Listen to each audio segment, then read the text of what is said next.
नमस्कार मित्रांनो. काय झालं इकडं हवामान झाल्यामुळं वारा पाणी ते मला लाईटीला जरा फरक झाला. मोबाईलला काय चार्जिंग नव्हती. तर बघा आपला बावडे पाणी का जुन्या पद्धतीवर कातारला आणि आमच्या मेंढपाळ बांधवाला ती कातारे लगेच पाटणार. कारण आता मिसनी निघल्यात. पर जुनं जे होतं ना, जुनी बकरीला कातारीची शोभा होती. म्हणजे कसं गोंड ठेवायचं आणि आमचं मेंढपाळ बांधव लगेच सांगा की कसा कातारलाय ती. म्हणजे जुनं शिक्षण आमच्या आजी आपांच्याच. आता हाताने काय कोणी बकरं कातरीत नाही. मी अजून ठेवलं या. असाच माझ्यासारखा जर कोण मेंढपाळ बांधव असेल त्यांनी पण आपलं जुनं वळण सोडू नका. कारण बघायची तिथलं गोंड कसं आहेत. मिसन ते मिसनच आली पण जुना कारागिरी तर जुना आला. नाव पण त्याचं बावडे. उभ्या गावात म्हणलं तरी माझ्या संग येणार. कारण तिचा बोलच आहे. रानच्या पाखरा जर मायाला तर रानचं पाखरू जवळ राहणार किंवा जवळ येणार. तर असं प्रेम ठेवा. आणि अशी कातार ज्याची जुनी असेल ती हातोटी सोडू नका. नमस्कार मित्रांनो. का झोपत न उठलो होता. मच्छरच लय चावतंय. बरं दिवसभर बकरी वळल्यामुळं काय झाली, झोप चांगली लागून गेली होती. बरं ते कचा कच चावतंय बघा ऐकून.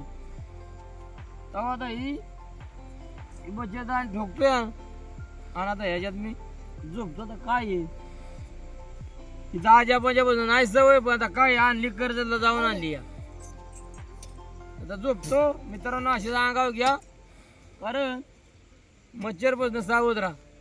मच्छर असं दूषित आहे. दूषित म्हणजे काय होईल, ताप येणार. काय पाऊस पडल्यामुळे मच्छर एक लय चावायला लागलं. मच्छर म्हणजे अंगाला कांदाड्या आल्या कांदाड्या झालं. पुन्हा आता आजारी जर पडलं तर पुन्हा डॉक्टर म्हणणार पेशा कमी झाल्या, कसला मलेरिया झाला. आमच्या आजोबापासून बापापासून ना अशी मच्छरदाणी नव्हती. लोक आता मच्छरदाणी आणली आणि आता हे ठोकायचं काम चालले. कारण आता शिर्यात तरी कवर सहन करायची. आणि ते धरतंय कचा कचा कचा चावतोय. अंगावर घेतलं तर काय होतंय, गरमामुळं अंगावर पण घेता येईना.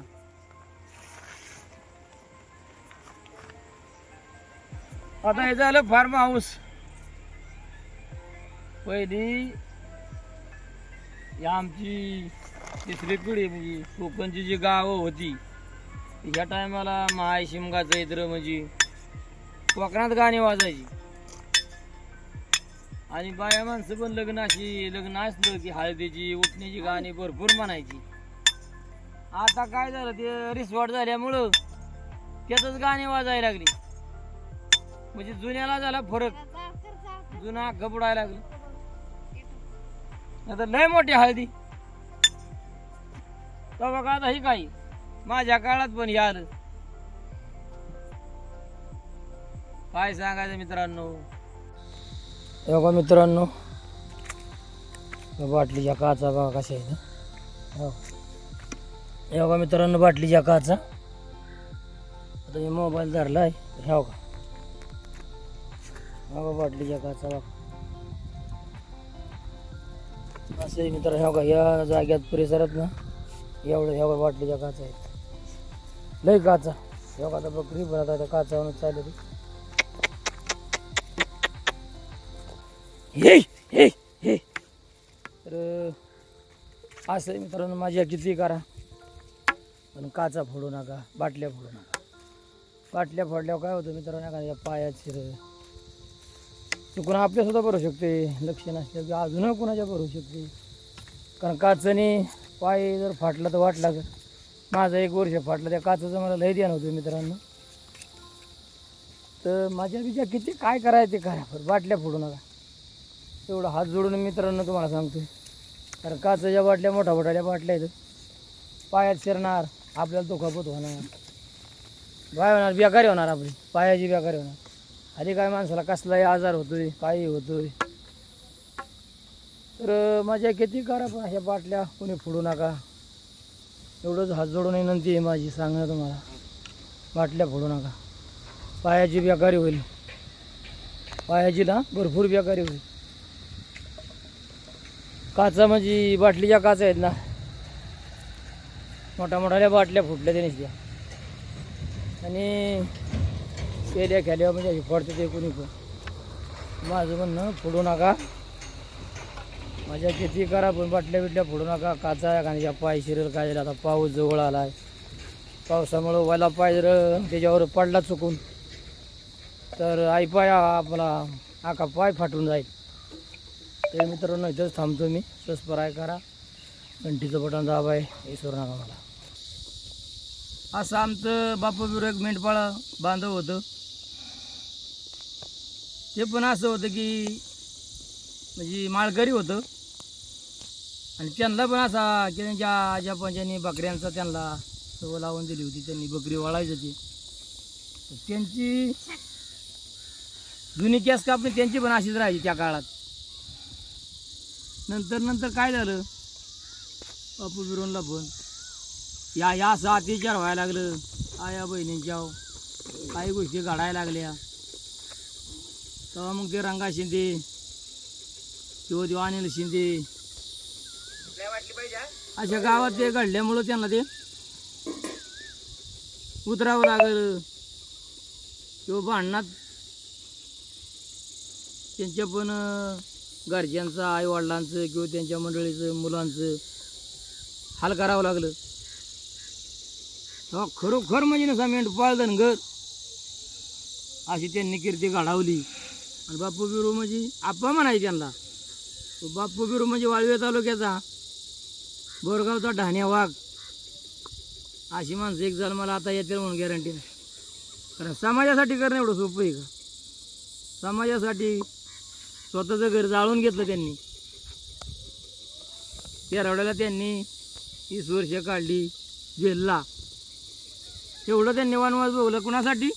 समाजासाठी. आताचा माणूस असा करील का असं तुम्हाला तरी वाटतं का? पण ह्योच बकऱ्यावाला जे आमचा पोशाख आहे ना तेच बापू बिरूचं होतं. आम्ही अजून जुनं परंपरा त्यांच्या मागं टिकावणार आणि असंच मेंढपाळांनी आमच्या टिकवावं.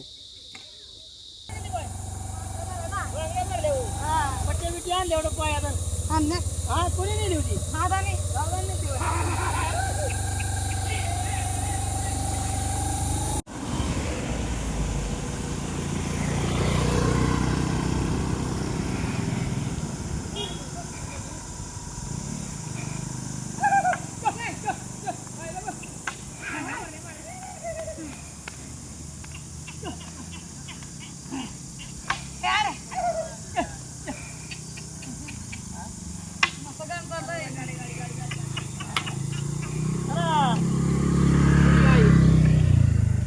चाललंय मित्रांनो, ते मळून गेलं त्या ऊनाची पण जरा धाप धाप धाप धाप धाप करते ते नुसती.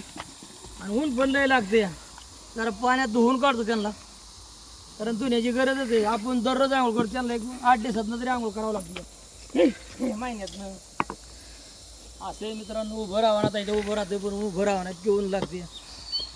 या आमचं उगा जुनं रक्त आहे त्यामुळे चालतं या, नाही तर चाला ना आता हे अवघड झाले या. आता मित्रांनो थांबतो आता बकरी जरा पोवाय घालतो ते पण तुम्हाला दाखवतो. हे बघा मित्रांनो बकरी खायची चालली आहे बघा.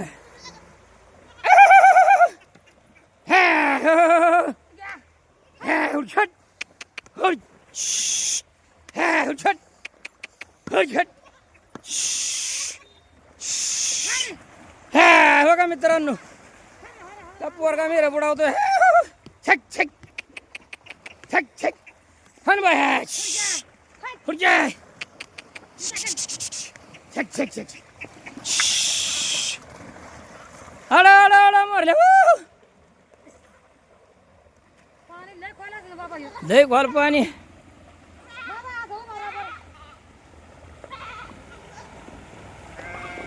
मग बाय तुल्या का चालल्या होय ना आणून इकडे. हा इकडे का नका बोलवायच्या वर बोलवायच्या होय. तुल्या माहुनीच्या पुलाव काय बाई माहुनीच्या पुलाव. अगं अशा मित्रांनो आता मी हिडिओ धरला. मित्रांनो काय करता बकरी हुसकतो हिडिओ धरतो या मग बाई काय नाही बरं आहे ना? बरं आहे बरं आहे काय चाललंय मग? काय ना आम्ही नाणं लागायच्या ज्यांना आणू लागायच्या हा जायचं पुढं आता वाडा गावात असाल नाही आता वारा बघायला पाऊस झाला ना लावा लागायचा मोहर आपल्याला मग काय हा हा हल्ल्या डोण्यावरून हाणावं लागतं कोणी मार्गी कोणी मार्गी हाणायच्या काय हा मग काय आहे, ओय पाऊस लागला पाहिजे ना मोर पाऊस लागलाय बाय पुण्यात लय पाऊस झालाय आज बी व्हायला पाहिजे मग काय ते हुरण तळेगाव लय असं आहे मित्रांनो. आता काय करता बघा बकरी तर होऊन झाली मी बांगणं हुसकायला बकरी आता काय करता मागणं पण हाणावं लागतं त्यांना एक जण पुढं पण बोलावं लागतं या ऊन पण लय लागतं या हे अवघड गणित झाले या